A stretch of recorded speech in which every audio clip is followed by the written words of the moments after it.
Basking sharks are awesome creatures. They are just magnificent. They grow 10 meters long, some say bigger. They might weigh up to 2 tons, some say up to 5 tons. They're the second largest fish in the world. They're also harmless plankton-feeding animals. They are thought to be able to filter a cubic kilometre of water every hour and can feed on 30 kilos of zooplankton a day to survive. They're fantastic creatures. And we're very lucky in Ireland that we have plenty of basking sharks and plenty of opportunities to study them. They were also very important to coastal communities going back hundreds of years, especially around the Cladda, Duff, Connemara region, where subsistence farmers used to sail out on their hookers and open boats, sometimes way offshore, sometimes to a place called the Sunfish Bank, which is about 30 miles west of Achill Island, to kill the basking sharks. It's an old woodcut from about the 1800s. So they were very important, and they were important for the oil out of their liver. A third of the size of the basking shark is the liver, and it's full of oil. You get gallons of oil from the liver, and that oil was used especially for lighting, but also for dressing wounds and other things. In fact, the street lights in 1742 of Galway, Dublin and Waterford were lit with sunfish oil, and sunfish was one of the words for basking sharks. So they were incredibly important animals. They've been around a long time and been very important to coastal communities. Probably the best documented basking shark fishery in the world is that from Achill Island. This is Keene Bay up in Achill Island. And sharks used to come into the bay, and the fishermen would tie a net off the headland, string it out, an old manila net, and as a shark came round, it would hit the net would collapse on it. It would often drown and suffocate, or at times they would row out in their small currachs and kill it with a lance through the back of the neck. And then they'd tow the sharks back to Pertine Harbour, boil them up, use the oil. They also use the flesh as well for fertilizer, and also would fin the sharks. This is probably the biggest threat to sharks worldwide, is the finning of sharks. We're often off frying the sharks, thanks to Jaws. Maybe 5 or 6 people get killed by sharks every year. There was someone recently, wasn't there, just a couple of weeks ago. We kill about 100 million sharks a year, so, you know, I don't know what the balance is, but I think sharks have got more right to be fearful than us than we have of them. It was well-documented fishery, and as you can see here, it peaked in the 50s, where they were killing 1,500 sharks a year, and it declined very fast. A classic boom-bust fishery, which suggests that it's a stock has been depleted or there's low reproductive rates. And they killed about 12,000 sharks in this period, literally just by stringing a manila rope off the tip of Keene Bay up in Achill Island. Sharks were still killed up into the mid-80s, especially out of places like Dunmore East in County Waterford. And about 2,500–3,000 sharks were killed up to 85, made by Norwegian vessels. The black, you can't really see this, but these are Norwegian basking shark hunting vessels, and the black line in the crow's nest signifies this is a shark vessel rather than a whaling vessel.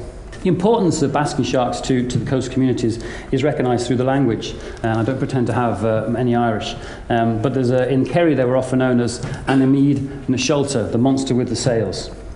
And another title would be Lopa Andor Lapa, the unwieldy beast with 2 fins.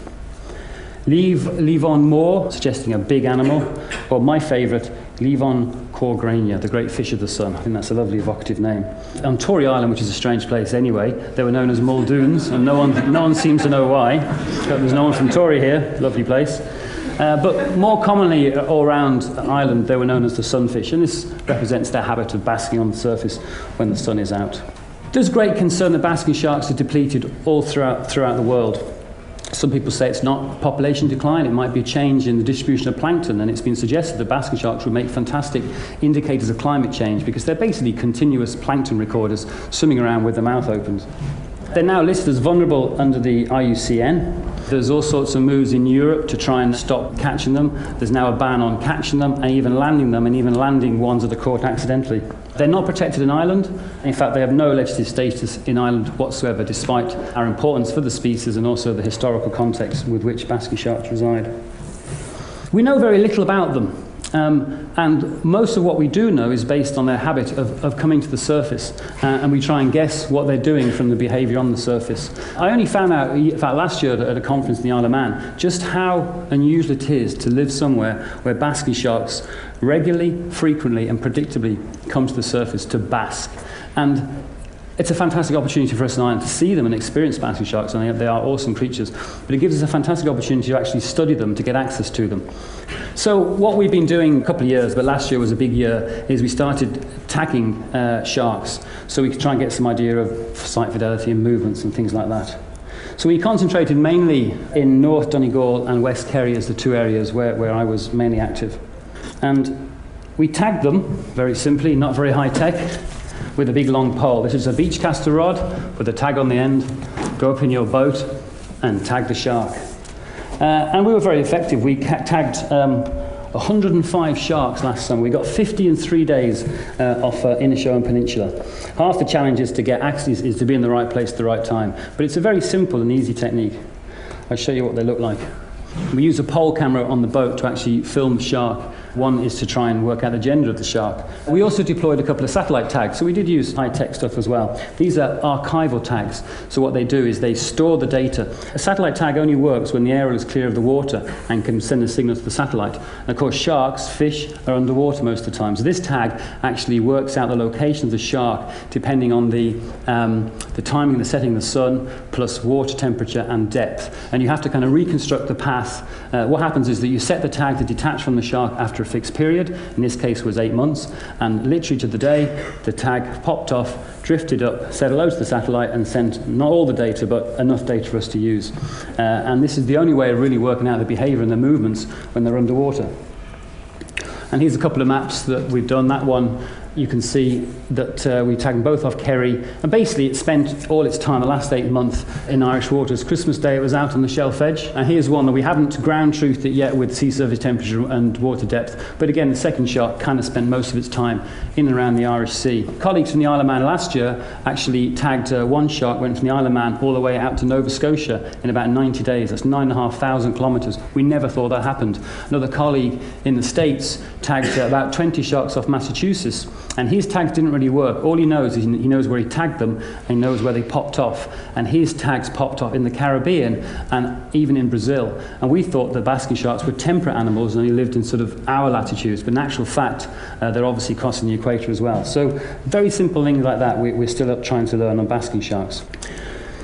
One thing that I think is a very surprising and strange thing is just how low the genetic diversity of sharks are. Now, I'm not a geneticist, so I'm not even going to pretend to understand the genetics, and that's why it's great to have collaboration. Whereas I'm a field person, I get panic attacks if I have to spend too many hours in a lab with a white coat on. Take me away. So we can work with geneticists who understand that. So when they look at the genetics of basking sharks, they found that the diversity was incredibly low. And if you look at the first line, really, you can see that all these different shark species are all quite similar. I think this means basically they're all sharks and they've come from a common ancestry. But if you look at nucleotide diversity, which is more the genetics that are passed on through the parents, you can see that basking sharks, if you look at the first study, was order of magnitude less diversity than other shark species. And you can see this work was only done in 2006. Before 2006, we had no idea of the genetic variability of basking sharks. We had no idea, did they distinguish into different populations, were there subpopulations? And of course, that's very important if you want to know what the population size is and the status of the animals. So Les Noble in Aberdeen kind of found this a bit unbelievable, really. So he did another study using microsatellites, which is much more expensive, much more time-consuming, and to his surprise, came up with almost identical results. So it does seem to be that basking sharks, for some reason, have incredibly low diversity. And it's thought maybe there was a bottleneck, a genetic bottleneck, thought to be 12,000 years ago, and this has caused a very low diversity. And yet, if you look at whale shark, which is the other plankton-eating larger shark, its diversity is much greater. So it doesn't really make sense at all. They found that there was no genetic differentiation between any of the world's oceans of basking sharks. So even though basking sharks are found throughout the world, you couldn't tell the difference genetically from one from the Pacific, from the Atlantic, from New Zealand, or from Ireland, South Africa. They all basically seem the same, which again is kind of surprising. You wouldn't really expect that. I don't understand this, I don't pretend to understand this, and I suspect most geneticists don't understand it either, but they produce the numbers. But you can actually estimate the population size based on the diversity of the genetics. And Russ Hotzel came up with a effective population size, 8,200 animals. That's it. 8,000 animals in the world. You're thinking, that's just ridiculous, no way. So Les did a finer study, and he found out it came out about 9,000. And that using different microsatellites gave you different results. But the average of all these studies came out, the mean is about 5,000. which, you know, I personally don't believe, but then I am a skeptic. But even if you kind of toss a few numbers around, you're probably talking an effective population of about 20,000 animals. Remember how many they killed off Ackle there in the 70s, in the 50s? So what it tells us actually is that there's actually a risk of extinction of this species because its population is so small. And in fact, of those 20,000, 8,000 were thought to be females. So there's only 8,000 basket shark females in the world? I don't know. I don't believe it. The problem with this is they were constrained with samples. They didn't get enough samples to really explore the genetics in enough detail. So where do you get samples from for your genetic analysis? Well, one obvious source is dead sharks. Dead sharks washed up. We might get 2 or 3 dead sharks washed up in Ireland a year if we're kind of lucky. Another source would be fisheries bycatch. We were getting quite a few caught in surface drift nets. That's now banned now, and that'll be good news for the sharks.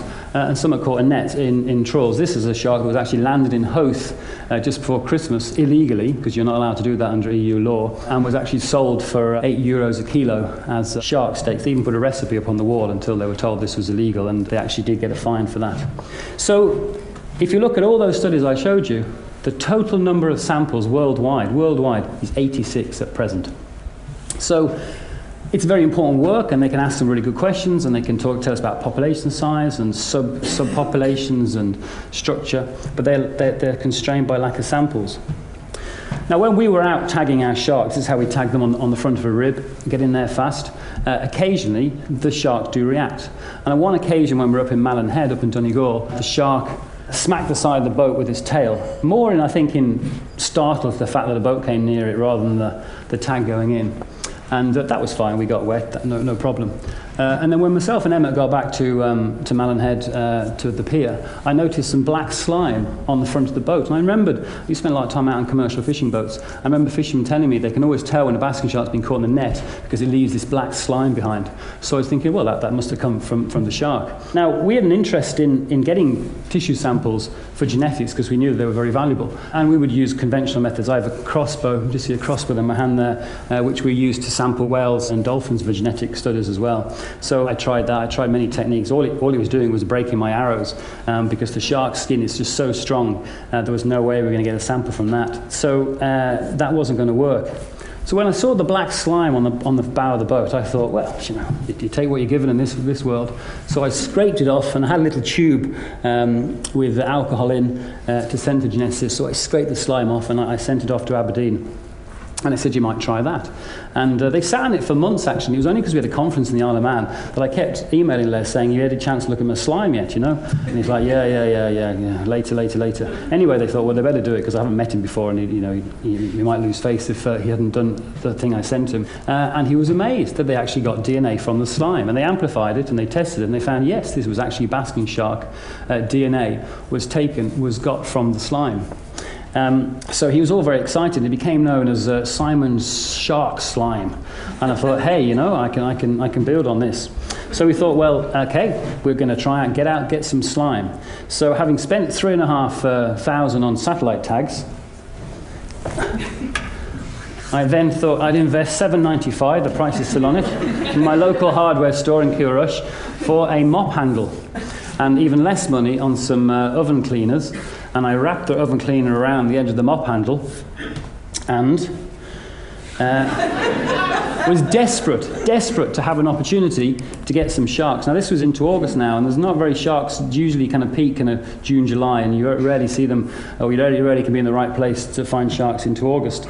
So we were desperate, so we rushed out to Blaskets as soon as we heard there were sharks there, and managed to find some sharks. So by just rubbing the mop handle down the shark as it swam under the boat, you can see here there's a shark that's running on the boat here, we managed to collect slime. And here is, look at that lovely black shark slime. And in about half an hour, we got 5 samples. 5 individual sharks were sampled using Simon's shark slime sampling system.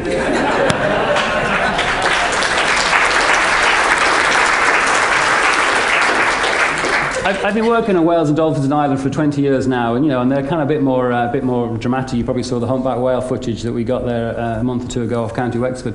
And you always think you might have some legacy, you can leave the world behind. And I was thinking of humpback whales breaching and dolphins. But hey, sometimes these things are sent to you, and you just have to take them when they come. So this is possibly going to be my legacy, Simon Shark Slime. So we've got more money actually this year to carry on collecting more and more samples. And one thing that is kind of very useful is we use a pole camera. This is colleague Joanne with a pole camera, where you can actually look underneath the shark, and what you're trying to look at is the males have claspers which kind of dangle out behind the back of the shark, so you can quite easily tell the gender of the shark. So if we can tell the gender of the shark before we sample it, we can tell the geneticist this was taken from a male or a female, because at the moment they actually have no way genetically of telling the difference between a male and a female, which I find absolutely staggering, because they don't know what primers to look for. And being able to tell the gender of a shark is very important for things like policing the trade in shark, basking shark and other species through the CITES, because it is illegal to trade in these sharks, and they are caught and they are on the market. So as a field biologist, you just want to get encounters with these animals. You want to learn as much as you can. They're often quite brief, they're often very seasonally constrained, and you're just trying to learn as much as you can as soon as you can. But isn't it fantastic that you can then offer these samples and opportunities to other disciplines, such as the geneticists, who can gain so much more from that. As I said, these things are sent to you in strange ways. Grab them while you can. I'll take that as my scientific legacy. Hopefully I might get something a bit more dramatic and romantic before I die. But for the time being, thank you for that, and keep an eye out for sharks. If you're more interested, we have a basking shark website now just set up. So thank you, and thank you for listening.